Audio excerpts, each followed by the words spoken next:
Hello बच्चों, let's read out a question first. Basically इस question में हमें असर्शन एंड रीजन इस तरीके से दो स्टेटमेंट दे रखी है, हम बताने whether the statement are true और फॉल्स। स्टार्ट करते हैं असर्शन से। A body is thrown with a velocity u inclined to the horizontal at some angle. It moves along a parabolic path and falls to the ground. Linear momentum of the body during its motion will remains conserved. एक body है, वो throw की जाती है initial velocity u से, जो कि inclined है हॉरिजॉन्टल प्लेन के समय एंगल से। सो ये मूव करता है पैराबोलिक पाथ को, फॉल कर जाता है ग्राउंड पर। सो हमें देख यहाँ पे बोल रहा है कि जो linear momentum of the body है ड्यूरिंग इट्स मोशन, वो रिमेन कंजर्व रहेगा। और इसके लिए रीजन की स्टेटमेंट बोल रहा है कि throughout the motion of the body a constant force acts on it. जब कभी through motion of the body की बात करें, so at every and each of the point क्या होगा कि एक कांस्टेंट फोर्स उस बॉडी पर एक्ट हो रही होंगी, और उसी कारण से ये सब कुछ होता है। तो चलिए देखते हैं solution से। But before of it, let's talk about the key concept which we are going to use here for this question. So यहाँ पर कंजर्वेशन ऑफ मोमेंटम का जो कॉन्सेप्ट है उसी का हम यूज करेंगे। So according to conservation of momentum, what we know, यदि एक्सटर्नल फोर्स जीरो हो जाए, ठीक है, external force exacting on the body zero हो जाए, सो उस टाइम पर हम बोल सकते हैं कि मोमेंटम कंजर्व रहेगा। दैट मीन्स टू से कि initial momentum is equals to the final momentum. ठीक है, तो देखिए सबसे पहले हम यहाँ पर क्या करते हैं, डायग्राम के थ्रू आपको अंडरस्टैंड करा देते हैं। सो लेट्स सपोज कि ये मैंने वर्टिकल एक्सिस वाई एक्सिस जो कि होता है, और ये हॉरिजॉन्टल एक्सिस यानी कि एक्स एक्सिस को कंसिडर कर लिया। अब यहाँ से मैंने एक बॉडी को u वेलोसिटी से at an angle of theta with respect to horizontal project किया।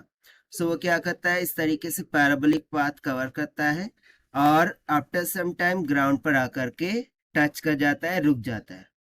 सो बेसिकली जैसा कि ये इंक्लाइंड है at an angle of theta with respect to horizontal, so इसके दो कंपोनेंट होंगे, एक्स कंपोनेंट जो कि हो जाएगा u cos ऑफ थीटा, और दूसरा एक वर्टिकल कंपोनेंट होगा जो कि हो जाएगा uy equals to u sine of theta की equal, right. So if you remember, so we know that कि जो मोमेंटम होता है p, this is nothing but is equals to the mass into velocity होता है।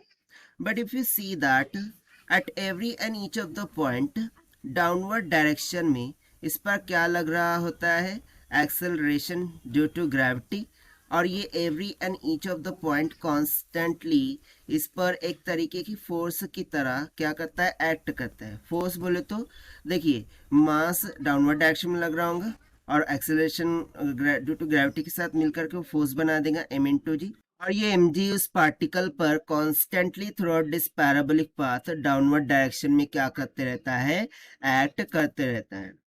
So even we go at a highest point, ये क्या होता है, हाईएस्ट पॉइंट होता है जहाँ पर मैक्सिमम हाइट हमें मिलती है। सो मैक्सिमम हाइट पर पहुंचने के बाद जो कंपोनेंट ऑफ वेलोसिटी होता है वो x का पैरेलल हो जाता है, जिसके कारण से सिर्फ u ऑफ x इसमें एग्जर्ट करता रहता है। बाकी जो vertical component u of y होता है वो किसके इक्वल होता है, जीरो की। That means to say only u of x component यहाँ पर क्या करता है, कॉन्स्टेंटली वर्क करता है with respect to the value of g। So इस रीजन से हम यहाँ पर क्या बोल सकते हैं, यहाँ से हम सिंपली क्या बोल सकते हैं कि in vertical momentum is not conserved, in vertical momentum is not conserved। ठीक है, वर्टिकल डायरेक्शन की बात करें तो उसमें मोमेंटम कंजर्व नहीं होता। ठीक है, हॉरिजॉन्टल में तो कंजर्व होता है। ठीक है, in horizontal momentum is conserved, momentum क्या रहता है, कंजर्व्ड रहता है। सो यदि मैं ओवरऑल की बात करूं, सो ओवरऑल मोमेंटम क्या होगा, नॉट कंजर्व्ड होगा, overall momentum not conserved, momentum conserved नहीं होगा, ठीक है। सो देखिए इस स्टेटमेंट के अकॉर्डिंग जो रीजन की स्टेटमेंट सॉरी असर्शन की स्टेटमेंट थी वो तो एब्सोल्युटली क्या हो गई, फॉल्स हो गई, ठीक है। और यदि मैं रीजन की बात करूं तो यहाँ पर हमने देखा कि ये जो एक्स कंपोनेंट है वो कंजर्व्ड है, ठीक है। और यदि मैं रीजन की बात करूं so through out the motion of the body एक कांस्टेंट फोर्स mg के फॉर्म में कॉन्स्टेंटली क्या कर रही है, डाउनवर्ड डायरेक्शन में बॉडी पर एग्जर्ट हो रही है। सो इसी कारण से हम बोल सकते हैं कि reason is absolutely true here. So this is all about this question which we have solved by using the conservation of momentum concept. Now let us take the option. So option D, assertion is incorrect, reason is correct, will become the correct answer for this question.